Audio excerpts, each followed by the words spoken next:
Hello and welcome to my YouTube channel. आज हम लोग स्टार्ट करने वाले हैं करंट अफेयर्स का। हम लोग हिंदी में 11 सितंबर 2022 का हम लोग करंट अफेयर्स को देखेंगे, जो भी इम्पोर्टेंट है उसके बारे में। तो सबसे पहले हम लोग जो नेशनल करंट अफेयर्स न्यूज है, यानी कि जो राष्ट्रीय करंट अफेयर्स जो न्यूज है, इसके बारे में हम लोग देखेंगे। तो जो उड़ीसा सरकार है वह भूजल स्तर में सुधार के लिए जो है वर्षा का जल संचयन करने की योजना शुरू की है। भारत सरकार द्वारा भी प्रोग्राम चलाया जा रहा है कि जो वर्षा के जल है उसको संचयन किया जा सके, जिससे कि जो भूजल स्तर में बहुत जगह क्या हुआ है कि वाटर जो लेवल है वह बहुत नीचे चला गया है। तो इसको मेंटेन करना बहुत जरूरी है, क्योंकि अगर हम लोग वर्षा का जल संचयन नहीं करेंगे तो ज्यादा जो वर्षा का जल होगा वह इवोपोरेट करके यानी वाष्पीकरण करके वह ऊपर चला जाएगा और जमीन में परकोलेट बहुत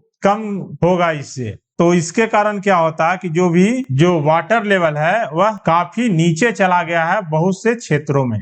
तो जो उड़ीसा सरकार है वह छत्ता स्कीम, इसका नाम दिया गया है छत्ता स्कीम नाम दिया गया है, जिसके माध्यम से हम लोग कृत्रिम रूप से जल का संचयन हम लोग कर सकते हैं। और यह जो योजना को लागू किया गया है वह 5 साल के लिए इस योजना को लागू किया गया है। इसके माध्यम से जैसा है एक पिट छोटा बनाया गया है, यहाँ इसमें क्या छोटे छोटे होल्स हैं, जिसके माध्यम से जो है पानी इसमें आएगा और परकोलेट करके नीचे चला जाएगा। और इसमें हर जगह से जो है पानी, जो भी बरसात का जो पानी है वह इसमें जमा होगा और इसके अंदर यह परकोलेट कर जाएगा। तो यह उड़ीसा सरकार द्वारा शुरू किया गया है, जिसका नाम रखा गया है छत्ता स्कीम। ओडिशा की जो राजधानी है भुवनेश्वर है और यहाँ के अभी वर्तमान में जो मुख्यमंत्री है वह है नवीन पटनायक, जो कि है बीजू जनता दल के। और ओडिशा के जो राज्यपाल है वह है गणेशी लाल। अगला है जो लॉर्ड्स मार्क इंडस्ट्री है, उसको इंश्योरेंस ब्रोकिंग का लाइसेंस जो है IRDAI के तरफ से मिल गया है। तो जो लॉर्ड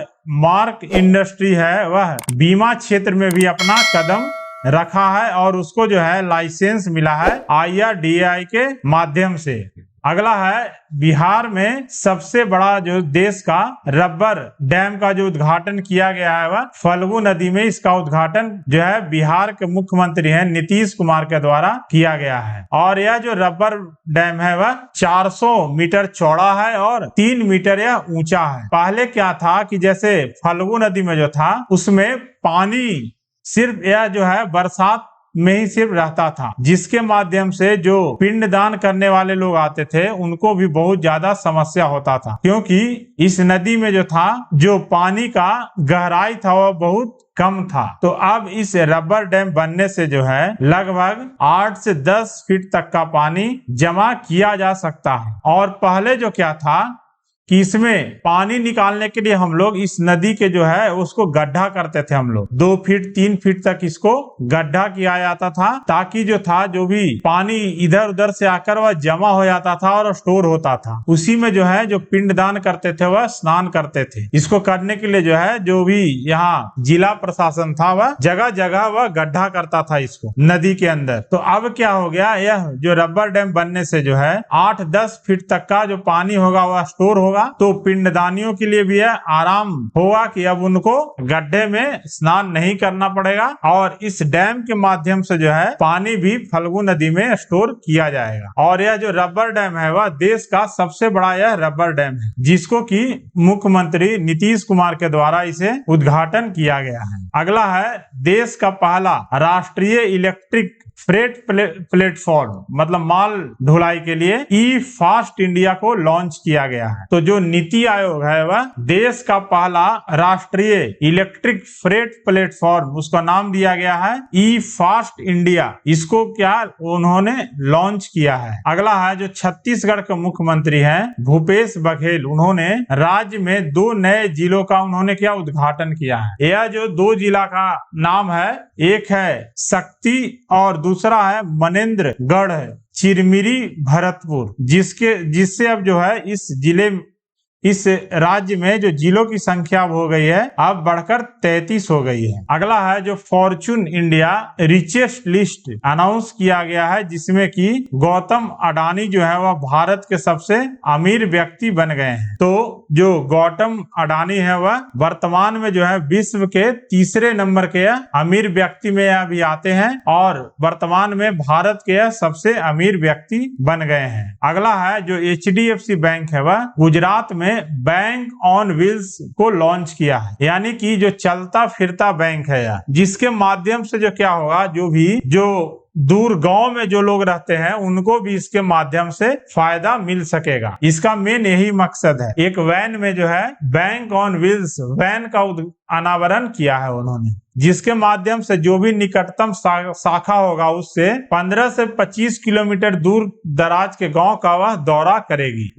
अगला है SBI वारे जो है वह ग्राहकों और चैनल भागीदारों के लिए परियोजनाओं को निधि देने के लिए क्या सहयोग किया है। तो वारे जो है भारत में सबसे बड़े सौर पैनल उत्पादक है। वारे यह जो है सूर्य शक्ति सौर वित्त योजना के माध्यम से जो है असुरक्षित सौर परियोजना वित्त पोषण और EDFS मतलब इलेक्ट्रॉनिक डीलर फाइनेंस स्कीम के तहत जो है SBI के साथ इन्होंने क्या एक समझौता किया है, ताकि जो ऋण उधारकर्ताओं हैं उनको सरल आवेदन प्रक्रिया के साथ गुजरना पड़ सके इसके लिए। अगला है जो भारतीय छात्र हैं उसको अमेरिका से सबसे अधिक वीजा मिला है 2022 में। अगला हम लोग देखते हैं अंतर्राष्ट्रीय समाचार के बारे में। तो एलिजाबेथ द्वितीय जो इंग्लैंड की महारानी थी, उनका मृत्यु होने के बाद जो इंग्लैंड के नए राजा नियुक्त हुए हैं उनका नाम है चार्ल्स तृतीय, और जो क्वीन एलिजाबेथ द्वितीय थी वह ब्रिटिश इतिहास में सबसे लंबे समय तक यह शासन करने वाली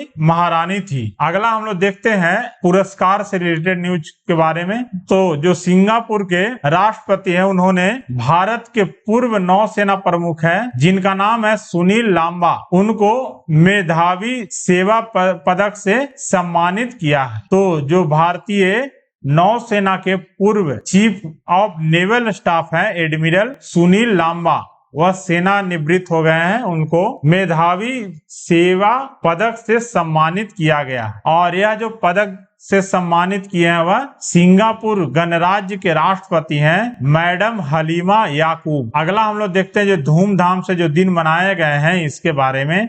तो हिमालय दिवस जो है वह 9 सितंबर को मनाया जाता है और यह जो है आम जनता के बीच जो है जागरूक बढ़ाने के लिए और जो संरक्षण गतिविधियों में सामुदायिक भागीदारी लाने के लिए जो है हिमालय दिवस मनाया जाता है। और हमको हिमालय जो क्षेत्र है उसको क्यों सुरक्षित रखना चाहिए, क्योंकि वर्तमान समय में क्या है जो पेड़ की कटाई भी इस क्षेत्र में बहुत ज्यादा हो रहा है, जिसके कारण जो हिमालय इकोसिस्टम है वह डिस्टर्ब हो रहा है। तो इसको सुरक्षित करने का जिम्मा जो है वह लोगों का ही है और इसके माध्यम से जो है ज्यादा से ज्यादा लोगों के बीच जागरूकता फैलाया जा सके कि हिमालय जो है हमारे लिए क्यों महत्वपूर्ण है। और इस वर्ष का जो थीम रखा गया है हिमालय दिवस का वह है हिमालय तभी सुरक्षित रहेगा जब उसके निवासियों के हितों की रक्षा होगी, यानी कि वहां रहने वाले जो लोग हैं उनको फैसिलिटी दिया जाएगा अच्छे तरह से, जिसके माध्यम से वह हिमालय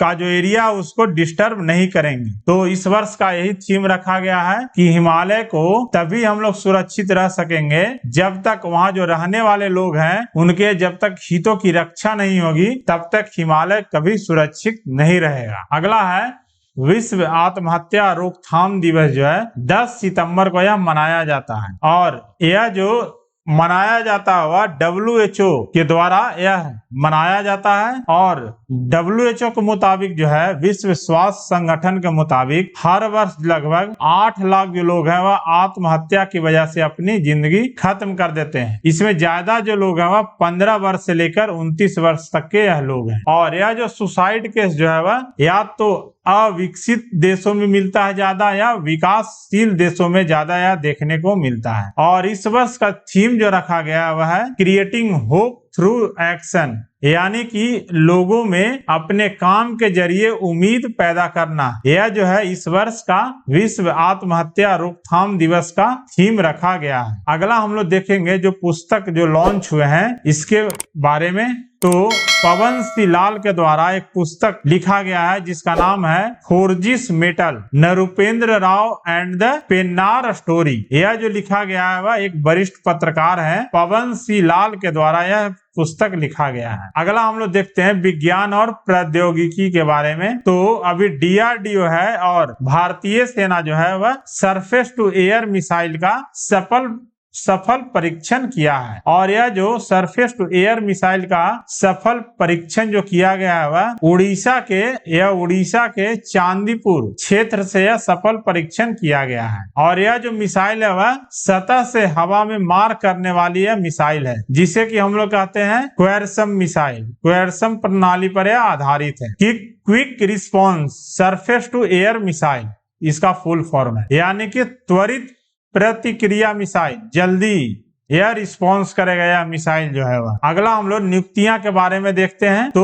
वोल्कर टर्क जो है उनको UN मानवाधिकार आयोग के नए प्रमुख चुने गए हैं। जो वोल्कर टर्क जो है वह ऑस्ट्रिया से बिलोंग करते हैं। इनको संयुक्त राष्ट्र महासभा के मानवाधिकार आयोग का प्रमुख बनाया गया है। तो यह रहा आज यानी 11 सितंबर का यह करंट अफेयर्स न्यूज रहा। सो thanks for watching my video. Please like, subscribe and share my video.